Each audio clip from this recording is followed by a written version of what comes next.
ini untuk menyerangnya. Namun Dewa Jianshen berpikir bahwa kamu melakukan ini itu hanyalah sia-sia saja.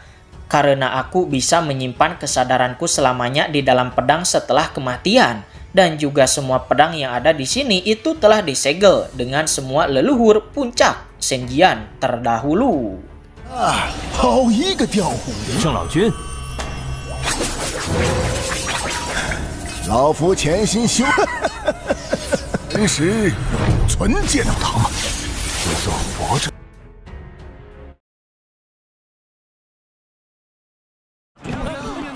Sementara saat ini di sebuah festival di kota Tianyuan, terlihat Jiang Ming dan gadis hewan berjalan-jalan di sana. Mereka diperintahkan oleh Kaisar Agung untuk bersembunyi di sini.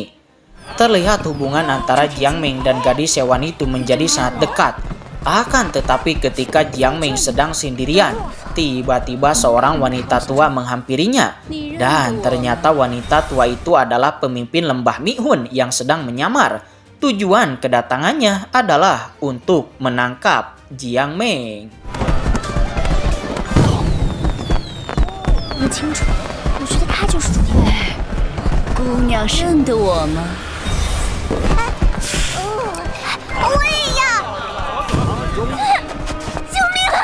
Tuan muda Jiang menyelamatkan Jiang Ming dan membawanya lari. Akan tetapi tidak semudah itu untuk bisa melarikan diri dari kejaran pemimpin lembah Mihun.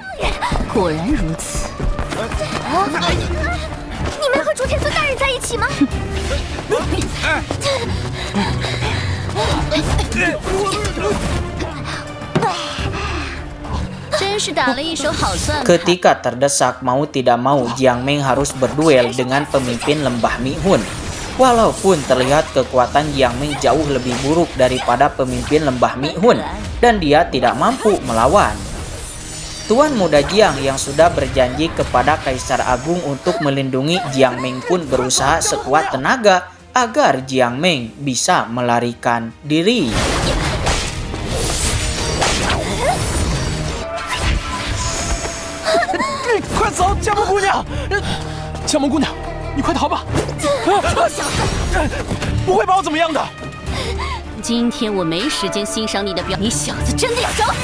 Xin kembali berpindah ke Akademi Lingyun. Terlihat pertarungan masih terjadi di sana sebelum pada akhirnya Duan Xiliang keluar dan lalu kembali mengambil alih kendali dan langsung merilis formasi penyegel jiwa 100 serangga beracun.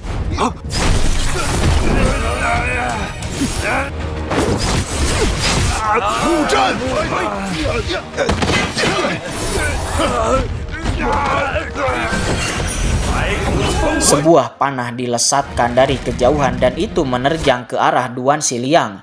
Alhasil murid senior Lin Bai mengorbankan dirinya memblokir panah itu dan melindungi Duan Xiliang.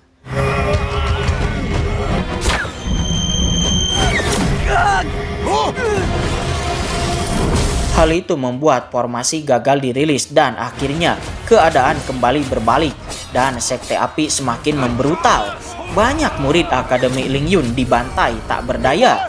Sementara Duan Xiliang berkata, "Yang mulia Kaisar Agung, di manakah Anda berada?"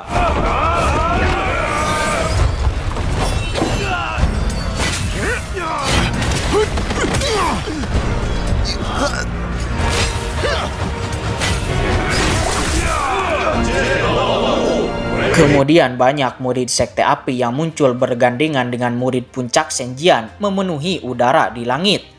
Melihat itu, para murid Akademi Lingyun kehilangan kepercayaan diri mereka.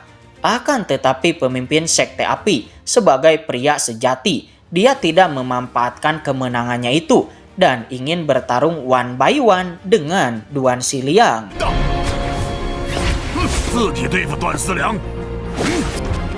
Bahkan ketika Penatua Pang ingin memanfaatkan kesempatan itu untuk sepenuhnya menaklukkan Duan Xiliang dan mendapatkan Akademi Lingyun, pemimpin sekte api Huoli menolak hal tersebut karena dia akan bertarung secara gentle dengan Duan Xiliang sebagai laki-laki sejati.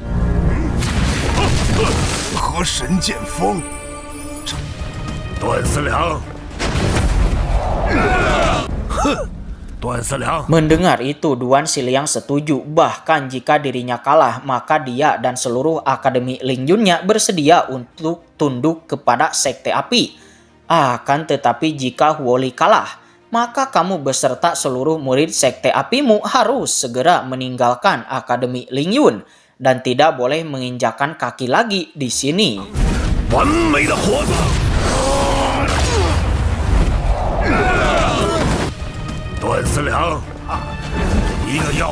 Pemimpin Sekte Api Huoli tidak mengiyakan ataupun menolak pertaruhan dari Duan Siliang, tetapi dia langsung mulai melancarkan serangannya. Bahkan dia langsung merilis jurus andalannya, yaitu Dewa Api telah tiba. Semua orang yang melihat Huoli memanggil Dewa Api, mereka semua terkejut tidak menyangka bahwa Huoli telah menyembahkan dirinya untuk Dewa Api. Akan tetapi Duan Siliang juga tidak mau kalah.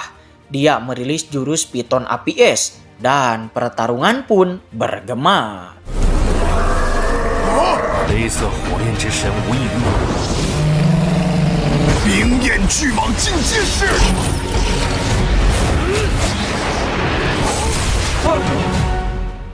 Kembali kepada Dewa Tixiu, dia nampak masih berhadapan dengan Dewa Pedang Senjian. Namun di sini, Dewa Tixiu merasakan bahwa ada banyak sekali rasa benci pada aura pedang yang ada di sini.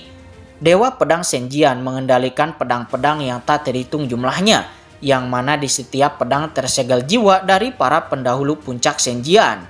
Dan dari sini, Dewa Tixiu menyadari dari mana aura rasa benci tersebut.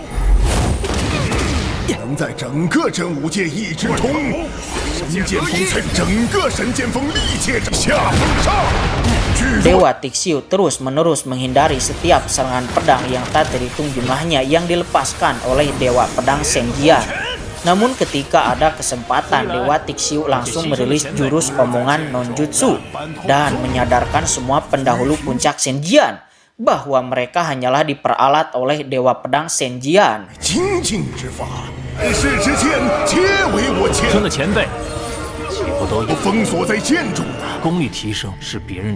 Alhasil semua pedang-pedang itu mulai bergetar dan mulai ingin keluar dari kendali Dewa Pedang Senjian. Di sini bahkan Dewa Tixiu memberi hormat kepada semua pendahulu puncak Senjian itu dan berkata bahwa apakah para senior akan terus seperti ini, terus-menerus dikendalikan oleh orang lain? Apakah para senior juga tidak ingin bebas? Alhasil banyak dari pedang itu mulai berdiri berdampingan dengan Dewa Tixiu.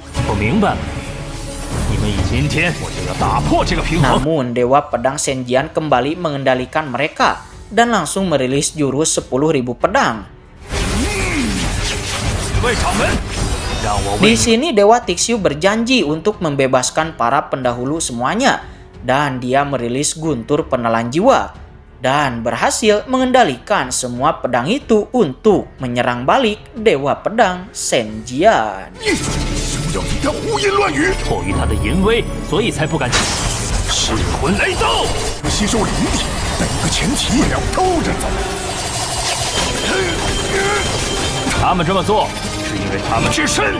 Ya, pada akhirnya Dewa Pedang Senjian berhasil dikalahkan dan Xin berpindah kembali ke kota Tianyuan. Terlihat Peng Wudao mencari-cari di mana Tuan Muda Jiang berada. Sebelum kemudian Tuan Muda Jiang muncul dengan wajah yang babak belur. Namun Tuan Muda Jiang dia tidak memperhatikan lukanya dan malah dia meminta Peng Wudao untuk segeralah cepat selamatkan Jiang Meng.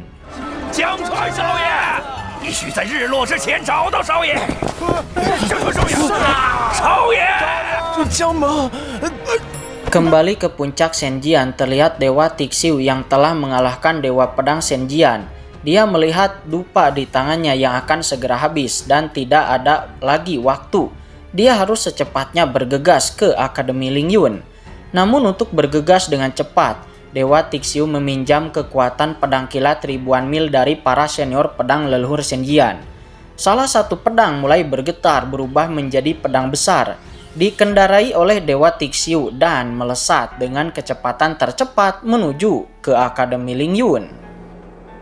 不好，没有时间了，1000里。有劳前辈。枪燃尽之前，定能掌。 Di Akademi Lingyun sendiri, pertarungan antar Duan Xiliang dan Huo Li telah sampai ke saat-saat terakhir. Duan Xiliang merilis jurus tapak puguang, sementara Huo Li merilis jurus tapak api. Kedua tapak itu bertabrakan.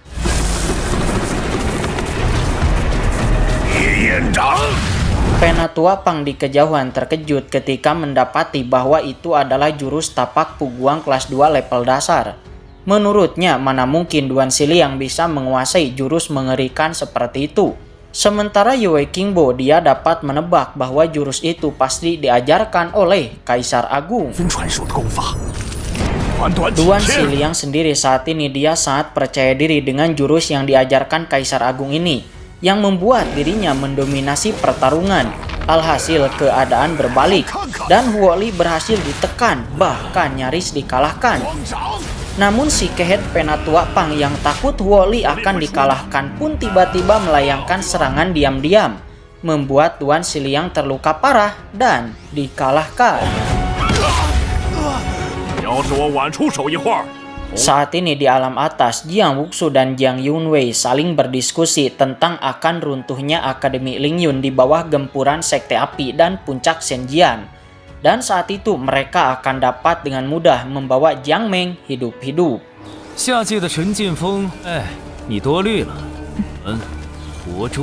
Pada saat ini Penatua Pang sudah tidak sabar lagi untuk menguasai seluruh Akademi Lingyun. Jadi dia mengeluarkan pedangnya untuk menghabisi Duan Xiliang. Namun sebelum pedangnya jatuh, tiba-tiba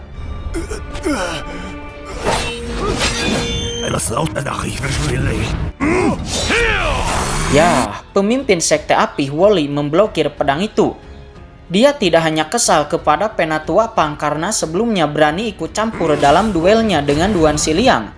Akan tetapi, tubuh roh langit juga masih ada di tangan Duan Xiliang dan tidak ada seorang pun yang boleh membunuhnya dulu.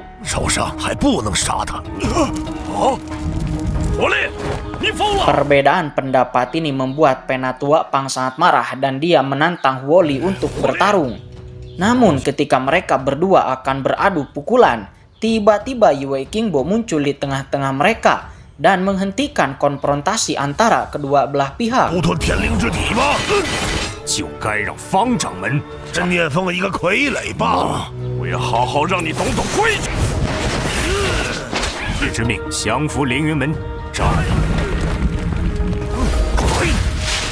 Yue Qingbo memperingatkan mereka berdua untuk jangan bertarung, karena sekarang masih ada urusan yang belum diselesaikan.